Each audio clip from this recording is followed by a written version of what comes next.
Hello fans of the game. Today we will dive into the sickest hands between Omaha4rollz and GucciNIKE on CoinPoker during their battle at 300-600 PLO 5. Joining me in the booth once again is high stakes reg Dirk Heditze, who most of you would rather be talking instead of me, so I'll attempt to comply with that request today. Enjoy. Well, firstly, the Jack 755 is probably a little bit loose, but fine. For the 3-bet, you mean? Yeah, it's fine. It's fine. This is a premium for overalls, though. This is a for premium. sure, for sure, yeah, for sure. It would be the bottom of my 3-betting range, and for Omaha4rollz, It's in the probably middle, a snap 3-bet.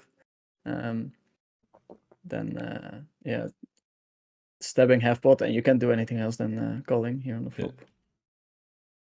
So we see a turn, and it's one of these turns where, like, I kind of hate to see it because a massive bet's coming and you sort of can't fold. Or any thoughts on facing a pot bet in this situation with this hand? Actually done some study on the spot not so long ago, and it feels terrible to call here, but against a very balanced opponent, you cannot really fold.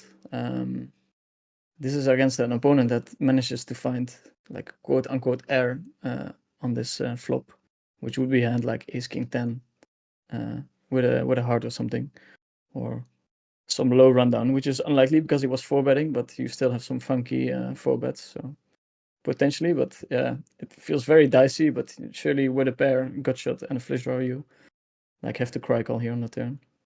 Okay, so he's going to find the call. And then the river, you know, I mean, you've probably seen this. He does donk all in, which is for 30, like, make boys stack is 30k into the 130 pot. How do you feel about this play with this hand and this play in general? And maybe just talk to me a little bit about how often we're going to lead this river after check calling the pot bet on the turn. Yeah, so obviously he's representing a straight here, either King 9 or Ace King. To a lesser extent, maybe 8-9 with a blocker to an ace, but it does complete a lot of the hands that he's drawing with on the turn. So after calling the turn, your range basically looks like some weak 2 pairs and a ton of draws, and then most of the draws that have hearts with them would potentially jam. So this card is definitely way better for Omaha4rollz than it is for Spaceman. So you have to now start finding bluffs from certain cards. So what are you looking for in a hand? Well, a hand that doesn't win at showdown, which is this hand. Preferably, you don't want to block the hearts. You want your opponent to have them and bet with them. So that's maybe less of a good thing. And then some of his draws were the backdoor, which is nice. So I don't hate it, but also you're not blocking any of the calling hands. So you're not blocking a king, you're not blocking an ace. You're not really blocking any relevant 2 pair except for Queen Jack. So yeah, it's and your bet is small, so you're not allowed to bluff that much. But yeah, it's Omaha4rollz. I mean, he's a better player than I am, so he feels would like. Would you stick it in if you found yourself on this river, or would you give it up? GucciNIKE. I don't hate it. I don't hate it. If you do it, it's very easy to overbluff here. But yeah, I would do it at some frequency. Yeah, like it's very hard to I love call it. a pot bet. I would definitely do it if I was you. I think it makes sense, but I think Griff was telling me that this is a theory punt, but I was just thinking, man, this is a spot where dudes will overfold as well. You know, check call turn. Like, if we're not lead bluffing any of our 2 pair, like the weak 2 pair you mentioned, where we don't really want to stick it in, and if there's a bad river, we maybe fold. We're not going to bluff those on the river. And this is just one of the hands. Okay, fine, we don't have a blocker, but we do have garbage, and our opponent could fold a set in position. You know, make could if make doesn't. The thing is, if it depends what make really knows. I don't know what he knows. You know, it depends on the sidecards, right? But folding a set for this size probably doesn't happen too often, depending on your sidecards. Yeah, depending on your sidecards, which is interesting considering what he has. He's a handful of sidecards. So this is the second part of the hand that's interesting here. Dirk, I've seen this one. Yeah, what do you think about his decision to call here? Yeah, that ball a call first off. It's always nice to make a call here and then have the best hand. Obviously, he's blocking ace king, which is one of the hands that Omaha4rollz is representing. He's blocking king 9 with the 9 as well. He's blocking a queen, which is nice. So from a theory perspective, it's probably fine, like pretty relatively easy call maybe because the bet was not that sizable. But yeah, you still have to click call. It's a very big pot and nice find of him. What do you think? I think Easy call? considering how polar overalls is, like it's a snap call, kind of. But the interesting thing about the hand is that he doesn't have a heart. And when overalls check calls full pot on turn, he's not like calling dry wrap so much, you know? It's mainly like combo draws without showdown, basically. So having a heart would be blocking more of the actual value that you're expecting to see for overall. So it is a tough one in some sense. But I think that he's not expecting two pair to be bluffing. So the fact that he has one pair doesn't really matter here. He blocks heaps of value. So for the odds, you know, he's got to call it. But it's obviously cool. It's a cool one. You're not expecting to win the tower in this way when you start potting in on the flop and turn.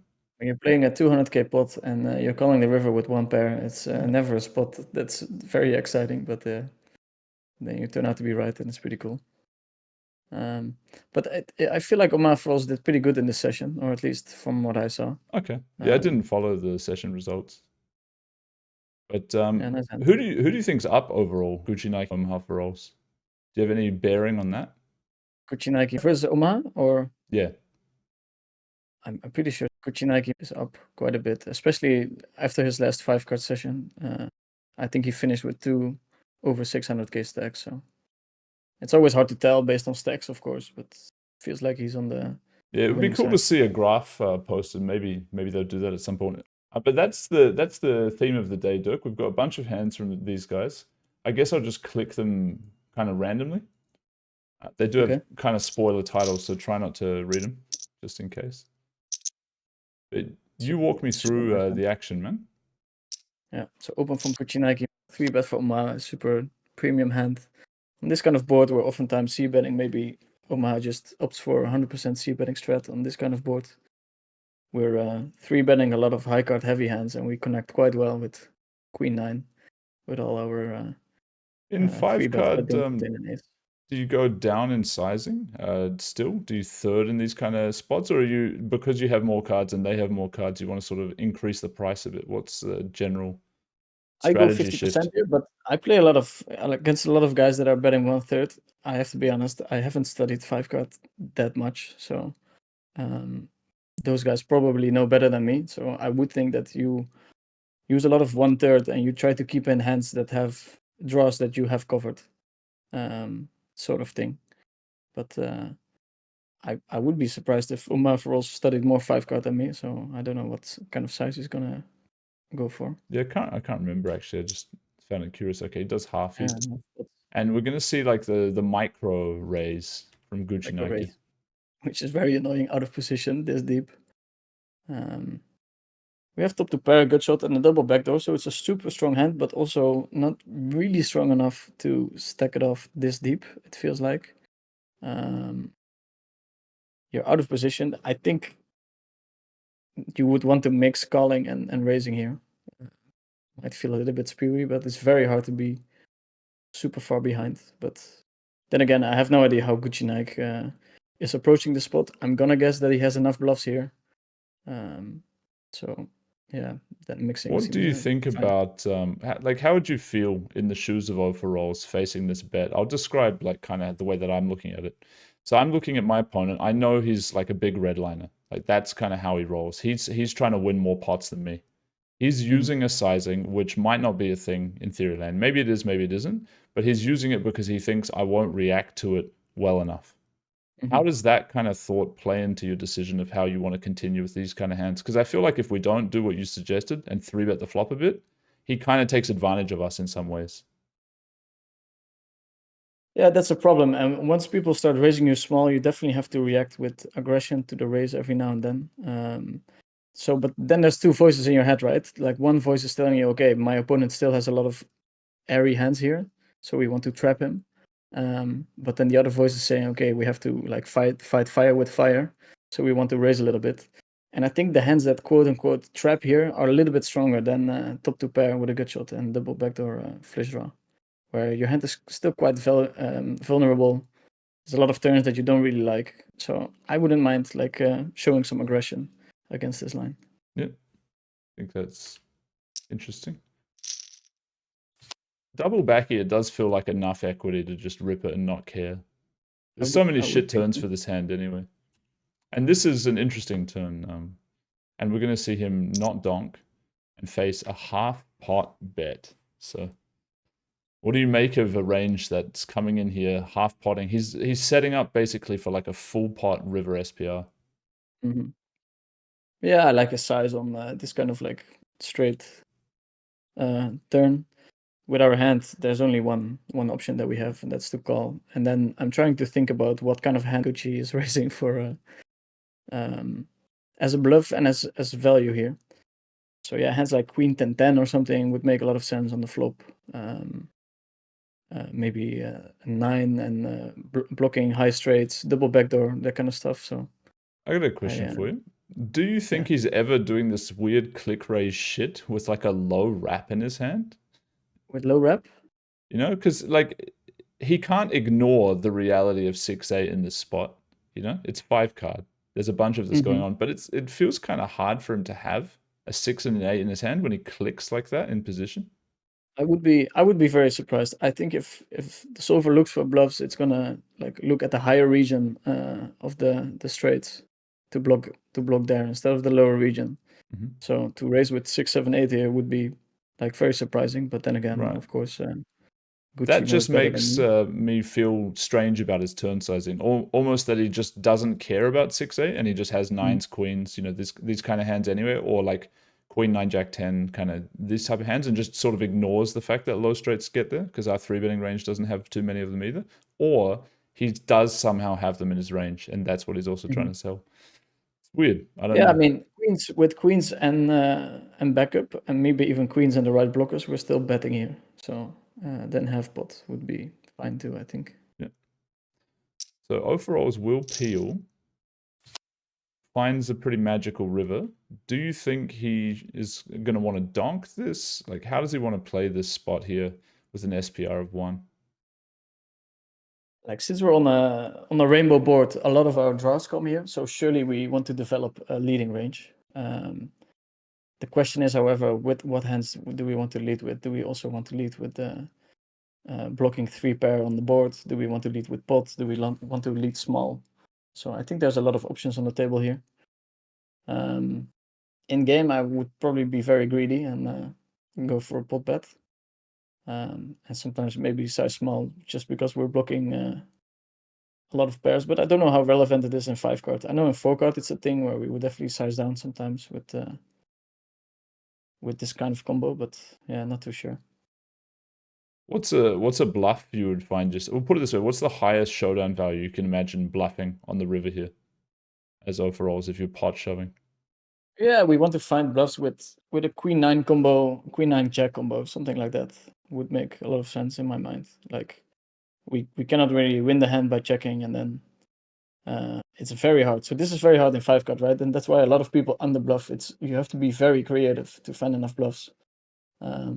And these two guys are definitely creative enough to find bluffs in every spot. But if you look at stakes a little bit lower, then it becomes super tough to find enough bluffs here. So yeah. He is going to go actually for a river check. I don't mind it. It's and then nice. he gets to call it off. I'm very curious to see what Gucci has. It's not a chop. Oh, wow. Yeah. Nice bluff hand as well. And then as played, yeah, you have to go for it. It's an interesting. I mean, this just comes down to a flop decision, right? He chooses to include this hand in his flop small raise, and then he kind of gets a great turn, you know, to continue on with the hand, and it just kind of plays itself. But it all kind of comes back to that interesting small flop raise decision that he makes initially, I think. And this is how he does it, I guess. This is how GucciNIKE, wins pots off people. He keeps putting on pressure and he's willing to follow through. It doesn't always work out, obviously, but yeah, it's interesting to but see his strategy. I would think that this is somewhat solver-proofed, where you're blocking top pair, you're blocking a lot of the strays that you can continue bluffing on. So I really like his combo, and I love that Omaha4rollz found the check there on the river. Like it's a respect check, thinking your opponent has enough bluffs and stuff, and will also value bet. He knows the opponent has air, so yeah, it's I like that term, respect check. Yeah, it's a cool hand. Eh?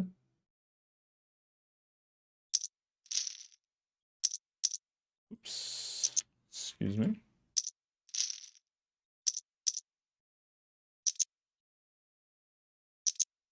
It's so cool to see these guys battling it out.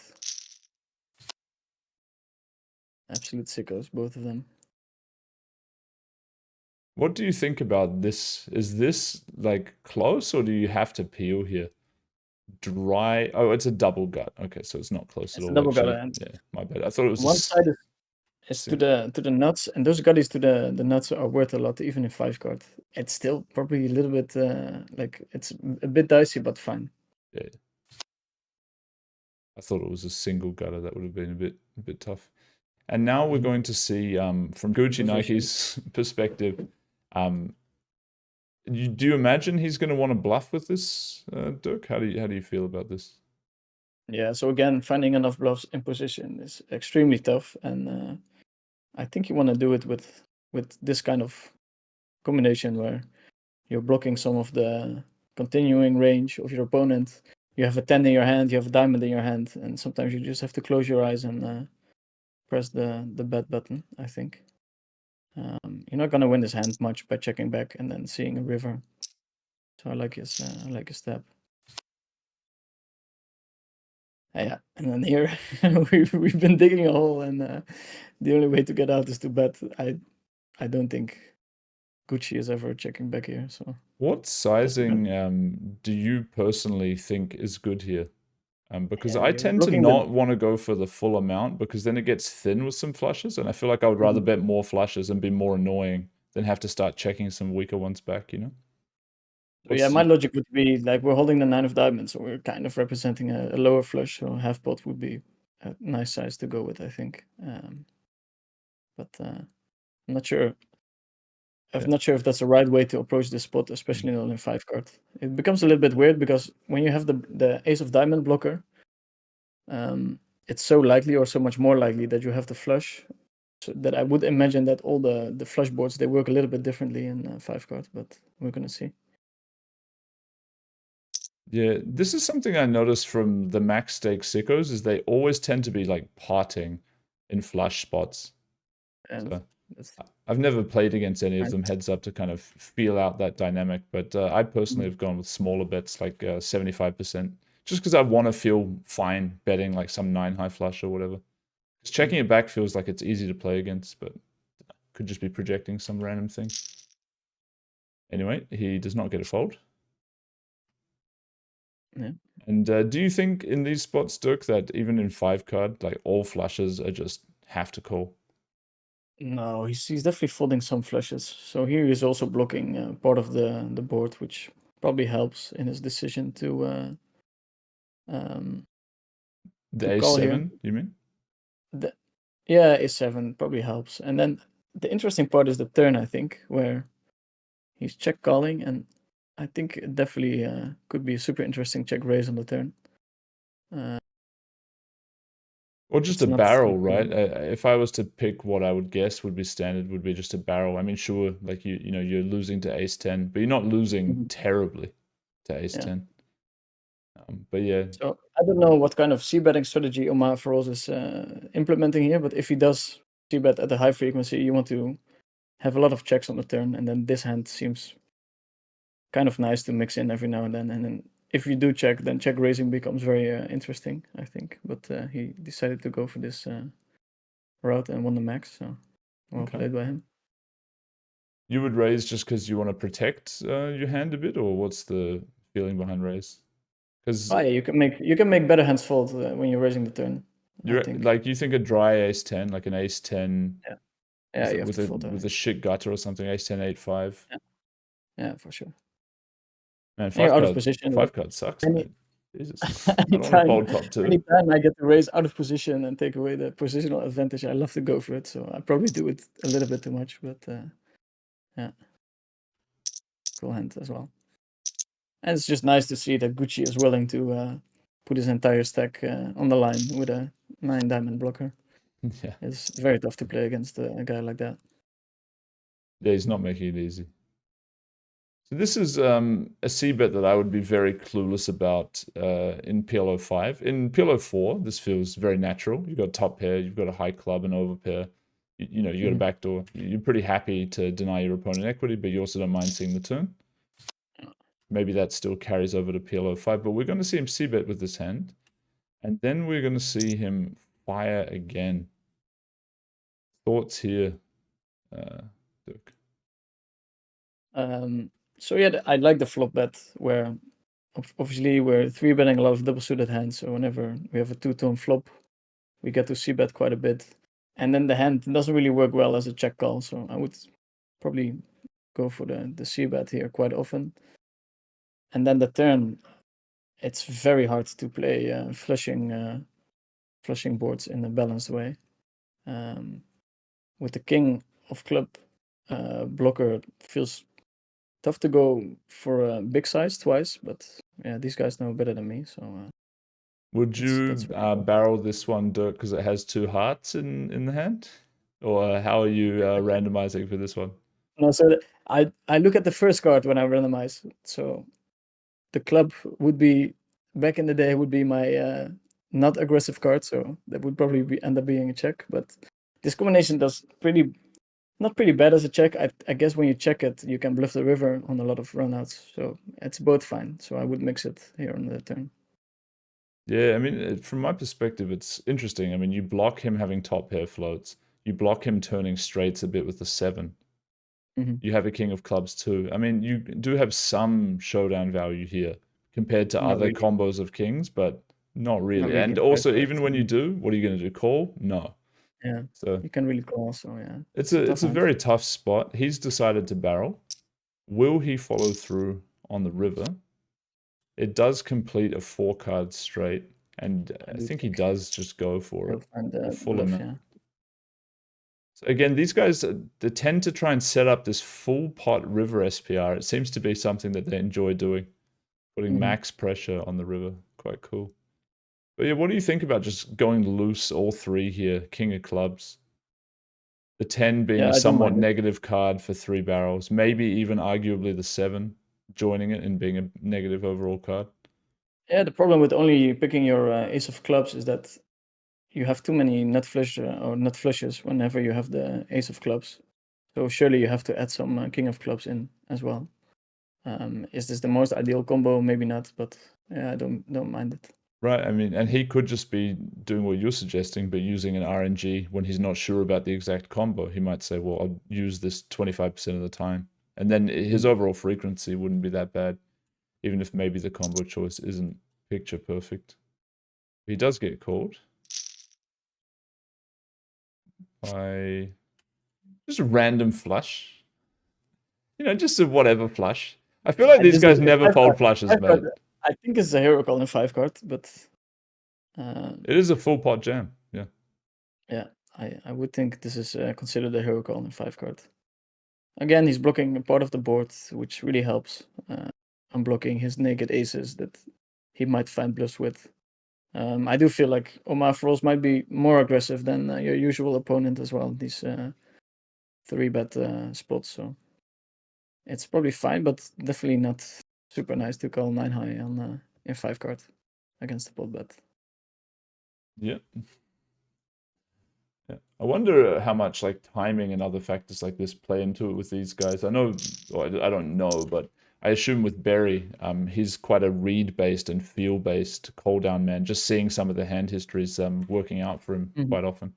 I wonder, Dirk, how much that plays into it for these guys. Maybe you could tell us about your own. How often does the instinct kick in for you when you're playing a guy heads up in a spot like that? Sometimes I like to have like a very good overall game plan and not to deviate too much. But from what I heard and from what I sometimes see myself, people have a very hard time executing a very good game plan at the right timing as well. So once you're at this level where these guys both know how to play poker, other factors are going to play a very big part in who's going to be the winner in this match. So timing and timing tells could be one of those factors, for sure. Yeah. Yeah, it's interesting. People don't really talk about this stuff. Like nobody wants to tell the other guy, like, you know, I have a timing, I have a timing tell on you, bro, or whatever. But for me personally, I thought a lot about timings, and I do feel like in PLO, one timing tell that does exist for a lot of people is flop or turn lead timing. People don't tend to balance it, and some people will snap check, but also have donks in that spot, and this can be quite revealing of information. You know, usually suggesting that their hand definitely doesn't want to donk, which could be a trap, but it would have to be a very specific trap, so it narrows their value range and usually makes them have a weaker hand. You know, just to go over one thing.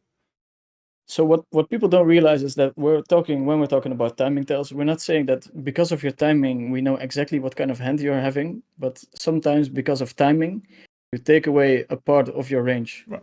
So whenever you're making a decision within a second, we know that your decision is not close. So we know it's either very strong or very weak. So we can take out the mid part, which can be very telling or interesting for your decision at a certain point. I have experienced timing tells, and I also always tell my friends when they ask me, "You're playing behind the screen, so you don't know how somebody is feeling or someone is tilt." I know when someone is tilt. If somebody starts clicking very quickly, I see the 3-betting going up.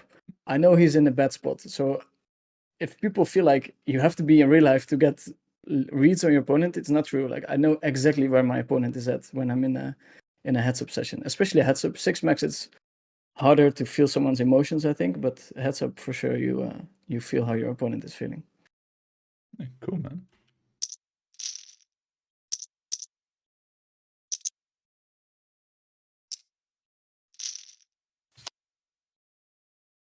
Interesting hand. I mean, tell me a little bit maybe about flop donk in 5-card.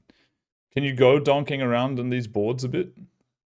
People tend not to do this, but it was something that I always found kind of interesting to try when I'm in these spots. So yeah, again, I haven't done much studying on it, so I don't know the exact answer, but I do know that my opponents sometimes use it on lower boards, which on one hand makes sense, but on the other hand, since you're playing against a button range, which is way wider than your big blind range, also can be a little bit tricky. So I try to make my tactic a little bit more easy, and I just check 100% of the time out of position. But you can probably dunk some, yeah. Fair enough. And how do you feel about a raise versus a call, holding this ace of hearts and overpair with your 10-5? Raising here is amazing. I think it works way better than calling. So whenever you're calling, basically any turn is bad for you unless it's a 10-5 or a queen. Of course, on the hearts you still have a lot of wiggle room, but I would almost always go for the raiser. And given it's ace of hearts, that's another reason for me to go pretty hard. So right. It's yeah, probably the raise. Gucci agrees. I mean, what happens when the turn's just like the king of hearts here? Do you feel compelled to blast, or like is this too high up in the ace of hearts hands that you would check raise the flop to just directly turn it into a bluff? Maybe you find like a double check raise line or something spicy. No, so I think you always blast. So the nut flush blocker is worth so much in 5 cards, so much more than 4 cards, because you have 4 side cards next to the ace. So the likelihood of you having of you actually having the flush is way higher. So I think you just get to blast with any on any heart, or basically any heart. Okay, cool. So he's going to check raise and see this card. Obviously, not what he wants to see. Imagine he's just going to check. Yeah. He does. Okay, and he doesn't have to call a bet or anything weird. And then the river is a heart. Okay. How do you feel about this now, facing check back from Omaha4rollz? Yeah, we're most likely going to see a check raise here where you can still check and have the best hand. And then whenever Omaha4rollz puts in a bet, you're quite comfortable to go all in with the Ace of Hearts blocker. This is how you play a lot of ace high flushes as well, so I think we're going to see a check raise here. Yep, and I think for anyone who's a Hold'em player who's got to this point of the video, you should really listen to what Dirk has just said, because this is one of the most fun things about playing PLO, is coming up with river check raise bluffs. And you can't do this shit in Hold'em. It's very hard to check showdown value that can be raised in no-limit Hold'em. You know, in Hold'em in these spots, it's more about unblocking stuff that should bluff and these kind of factors for whether you check raise a river or not. It's seldom that you get to have a blocker plus showdown. I mean, I guess on yeah, you could have a similar spot to this in Hold'em, but it's not quite the same as it is in PLO. And in PLO, then guys will have like pocket tens and bluff. And then is it overkill, or do you want to use just two pair, or does it matter more? Do you have a straight card? You know, there's all these like intricate factors of whether you should check raise bluff. Yeah, But I think this one is very obvious here. Ace-7 with one heart, with the Ace of Hearts, would be a hand comparable to this one. Yeah, and if you're Omaha4rollz here, what are you looking to call with? Do you want the 3 flush? You want the king? Like, is a king flush a cooler? Like, are you saying, okay, my opponent's GucciNIKE, I'm never folding a king flush? Or are you saying, oh man, it's just not that easy to have the bluff for this line, and even though it's GucciNIKE, I've only got 2 hearts, I'm gonna fold? Or what are you saying here? We're playing GucciNIKE, so I would feel quite confident to call most of my king high flushes, but probably three hearts are gonna be better than a king heart flush. Against any other opponent, it's you're in a world of pain. You're just happily snap calling though, if you're Omaha4rollz in this spot.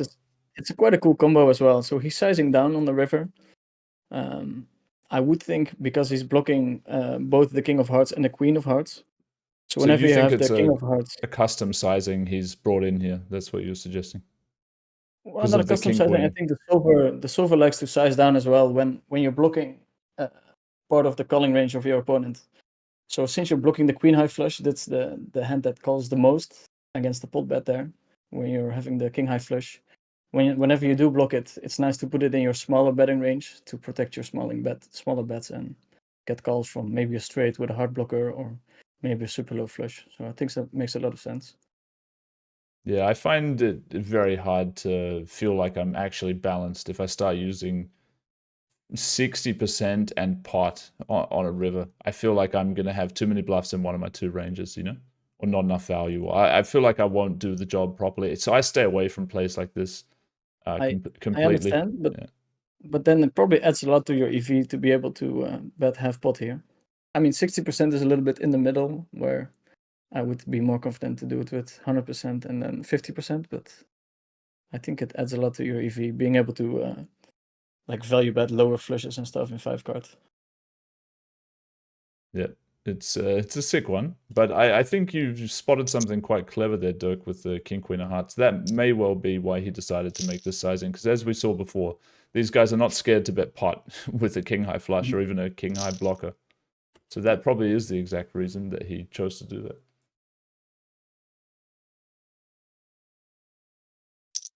Yeah, some very cool hands here. More interesting than the other one, I think. Yeah.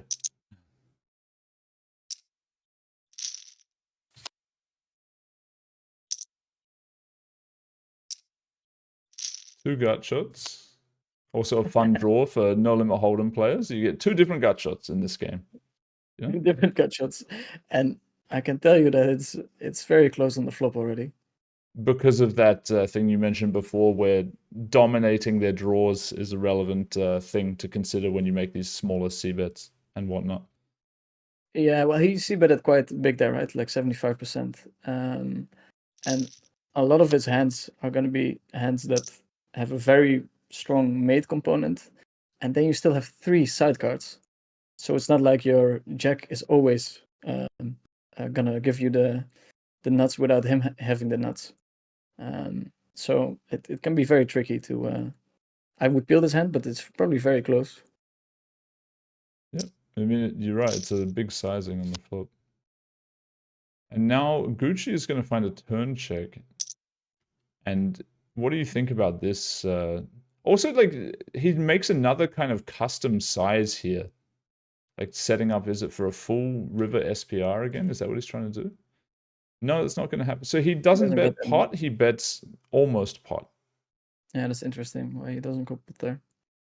I feel like all the hands that bet want to go for pot bet there, but yeah, it's just, for me personally, I would be so concerned that I only invent this size when I have a particular hand type, and I'm just leaving a trail of breadcrumbs to figure out what I have, you know, by doing something like this. He obviously doesn't give a fuck, but that's the thought that comes to me. He does set up the river shove, right? Gucci has less chips. Ah, Gucci has less. Okay. Yeah. So he's yeah, but it's going to be an easy shove to make. He could even bet smaller. But yeah, I guess because he's bet folding, maybe he doesn't want to commit the full. I don't know how to read into his sizing here, but it is interesting that it's not full pot. What do you think about the bluff decision? Yeah, super cool. Blocking the queen and whatnot. Yeah, again, like he's hitting the queen and then blocks the 10. He's got a heart in his hand. It's very hard to find enough and good bluffs here in position. So I think it's a great play by Omaha4rollz. Obviously, it depends on the frequency you do that. You can do it always, but if you do it every now and then, it's super cool.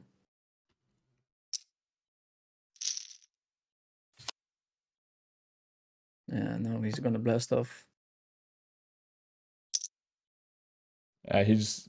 Yeah, I wish this replay had some timings. It's always like everyone's just snapping every decision. But yeah, in game, I'm sure GucciNIKE took a little bit longer to call, maybe, with the ace queen 10.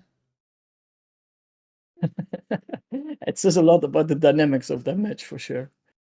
Yeah, I would think so. Of course, it's a nice bluff catcher. You're blocking 2 pair and you have a 10, but we're playing 5 card here. It's very hard to show up with complete air on the river. So, do you think Omaha4rollz is gonna play kings this way if he has a jack or a 10? Do you think he's just gonna say, "I don't care if you have AA, I'm gonna value jam the KK"? Or do you think it's getting too thin there? Becomes very tricky in 5 card, I think. I think most kings would be check back on the turn, but I could be wrong. Yeah, it feels dicey. I know these guys are pretty, you know, they're going for it. So maybe he's got that up his sleeve. But if you were sitting there as GucciNIKE, you know, you're not that scared. Like, I get that, you know, your opponent can have it and stuff, but it is a pretty good catcher. And if he's not going to shove basically kings, saying I have jack 10 or I have nothing. Somewhat. It's very hard to value bet with another hand. Then I guess he could have some real dirty aces as well. Could be, yeah, for sure. Interesting, nice call. Interesting hand overall. And yeah, I think a lot of these things in PLO, in all forms of PLO, Dirk, they often come down to these close initial decisions, like what we saw with GucciNIKE before with that Queen Jack 6-6 deuce flop raise. You know, that first decision to raise the flop kind of costs him a lot down the line. And this decision from Omaha4rollz to peel the flop, like you said, maybe it's a close one on the flop already for a 75% c-bet. This costing him potentially just the decision to peel, because was it a bad bluff on the turn? No. I mean, you know, it makes sense. It's reasonable to have some bluffs like this. And then is it bad to follow through on the river? No. But if he's wrong about the flop and it costs him all the way down the line, that's kind of the snowball effect of PLO that we see sometimes. Yeah, it's also easy to get like hung up on the results. Sometimes he's gonna get the fold on the river, and then maybe it feels like he's done something good. I think the solver does a great job at just telling you if you can peel there with a double gut shot. So it might be that this might be yes, and then he just played it perfectly. And if it's not the case, then yeah, you get yourself into trouble, especially if a player like GucciNIKE, who's very good at spotting those kind of mistakes, knows that you're floating too wide and then probably bluffing too much with those floats. Yep. Oh, we saw this hand, Sermon. My bad.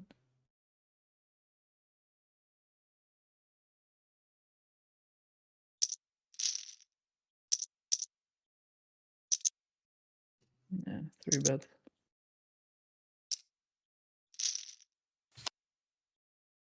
How do you approach this one with this hand?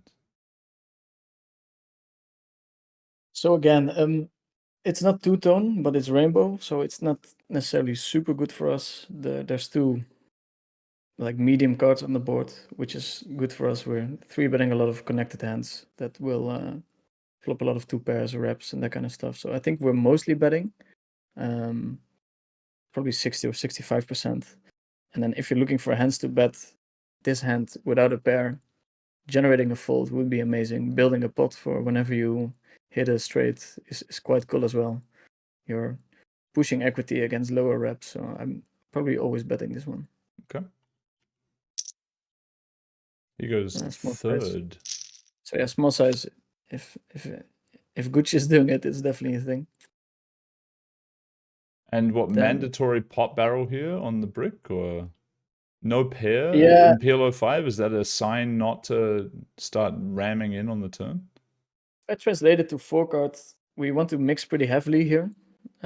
Our range benefits a lot from checking strong hands as well here, so that we get a lot of overpairs to showdown. So I think this is again a mix where we might check and check raise, and then generating a fold with his hand with queen high is super amazing, protecting our checking range. But also betting is, for those reasons, very viable. So yeah, I guess he's mixing here. He bets and gets ripped. And so it's going to be one of these spots where we see the non-jam turn with very low stack remaining. And maybe Dirk, just tell the viewers a bit about what is our range looking like in these spots? Like, do we have any hands that have reasonable showdown, or is everything we have like just one pair at best when we decide not to re-raise all in for the remaining crumbs? It's a very, very tough spot to be balanced in. I would think GucciNIKE is mostly just holding like super big draws here. And then maybe a hand like Jack 10, Jack 9, Queen 10 calls instead of goes all in on the turn. Do you think so, though? I have no idea. Like, you don't have fold equity. And you're not necessarily pushing that much equity against a pot bet raise there, so maybe that becomes a call just for protecting your calling range and not making him barrel on all the board pairing rivers. But I don't know. Yeah, it's tough. And like that first hand we saw, we're going to see the out of position lead all in, offering his opponent a little bit more than 4-1 on a call. And yeah, just what do you feel as overalls here? If you're not holding a queen or a 10, do you fold everything? Like, what bluffs are we expecting GucciNIKE to have? Like, would he continue a dry low wrap? Like, say he had ace jack 5 6 7, would he bet call the turn there with that hand? I'm trying to find bluffs here, which would be 10 7 8 5 6 double suited. That's literally the only one I can find. So I guess that's his only bluff here. It completes basically all of his draws, the king. So yeah, you have to fold quite a bit here, I think, even though the size is not super big compared to the pot. So yeah, you have to be. Whenever you have a made hand, I think you need some kind of blocker to the nuts, preferably a queen.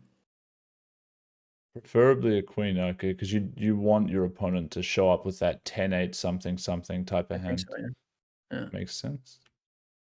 I'm not sure if this replayer might show what his cards are. I don't think it should, though. Yeah, it looks like it's about to show his cards. What do you think about this, Dirk? Because sometimes on CoinPoker, I shove the river, you call me. I show you the nuts. Right? Your hand gets shown sometimes, but sometimes it doesn't. And I'm not sure if this varies table to table, but it's some sort of a thing that happens. And I'm just not sure if it applies to this scenario. So maybe we don't show what hole cards he had here. But I do believe he did have a queen in his hand. So a point of interest. Maybe he agrees with your river analysis for why he calls, but obviously he doesn't have queen 10. So he does lose this pot.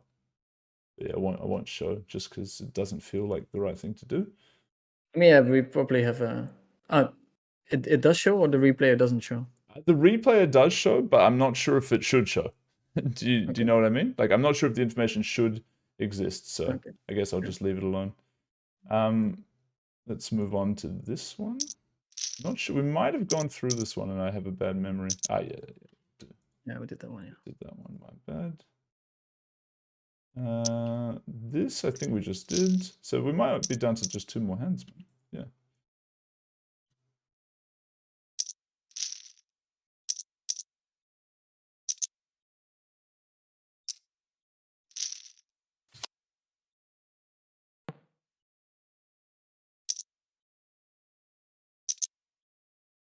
Check Rizzy on the flop.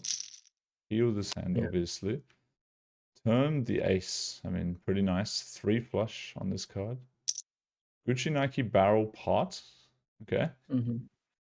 There's a bit of a spicer.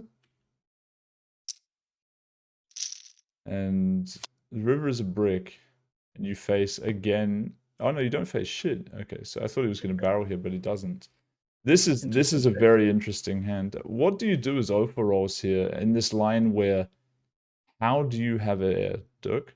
Tell me a hand that you have where you call a check raise on the flop, you call a pot bet on the turn on the flush completing card, and you check 2 on the river and you're now bluffing.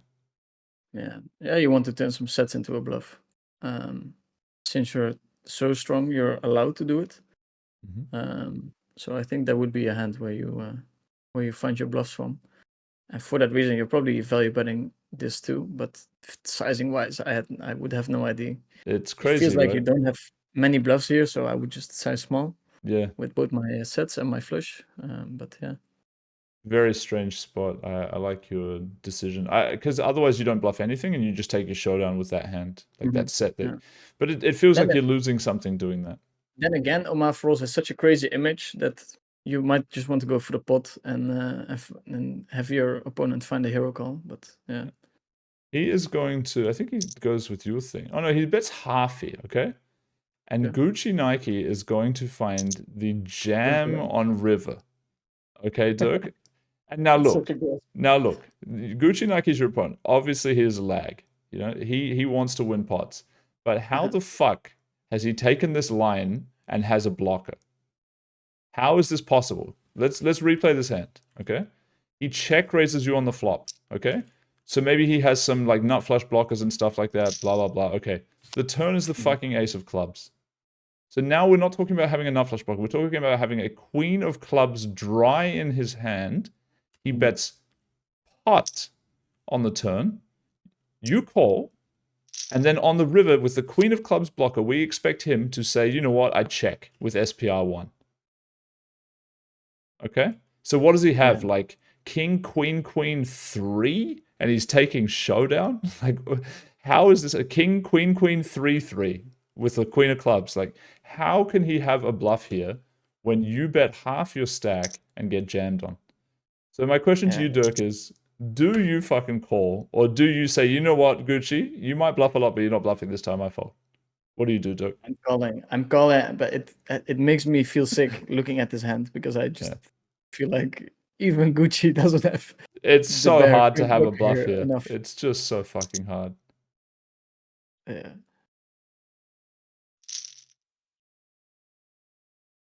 But he does. So great call, Dirk. You've done well there. I think this is just absolutely insane. I don't know. I guess he decides overalls isn't going to fold a flush. And then it's insanity. And I mean, he has some showdown there with the queen, with the. Oh no, I'm misreading the hand. Okay, yeah, that's super weird. So I don't know why he doesn't go on the river. I guess he just doesn't like his king blocker. He thinks that blocking top scissors is just bad. He knows the frequencies, he can bluff it, so he decided this was not going to be the one. And then whenever Omaha4rollz bets small there, it opens up another like note where you have to bluff at a certain frequency, and he decided it was good to go. So yeah, super sick hand. Nice size by Omaha4rollz. I like it. Yeah, sizing down is the only thing that makes sense. I think the shove in position there, it's not great. There's just, you're never going to have enough bluffs shoving there. I don't think. Because it's not like he wants to bluff with top set, you know? That doesn't make sense, Yeah, right? I mean, I don't know the answer to that, but yeah, it seems to make sense. And he made an extra 60K, which is nice. Yeah, it's sick though. It's sick that Gucci, because to be fair, he might still be under bluffing the spot. Because how often is he going to rock up on the river with a dry queen blocker? Okay, after potting it on the turn and not bet the river. Like, he's got to almost never do that. Yeah, it's a crazy hand. So very interesting hand. Really, yeah. really cool one.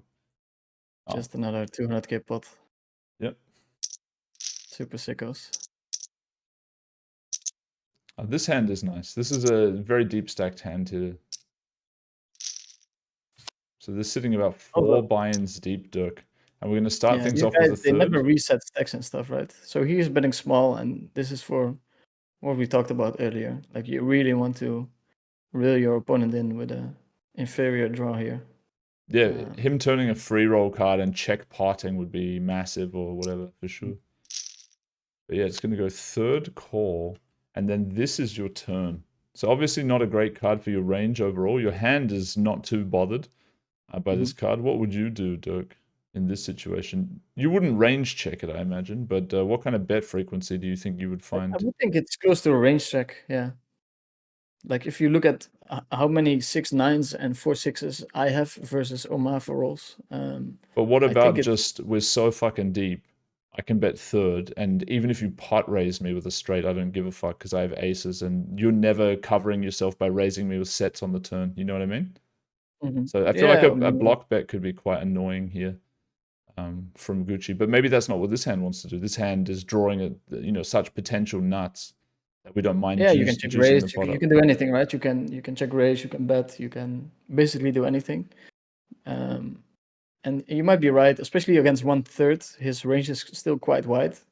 Whereas if you bet big on the flop, now on the turn, it probably becomes a range check.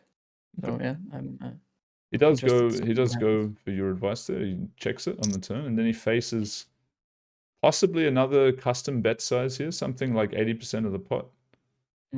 And how do you feel about raise versus call, Dirk? Just keep in mind, these guys have so much money behind right now.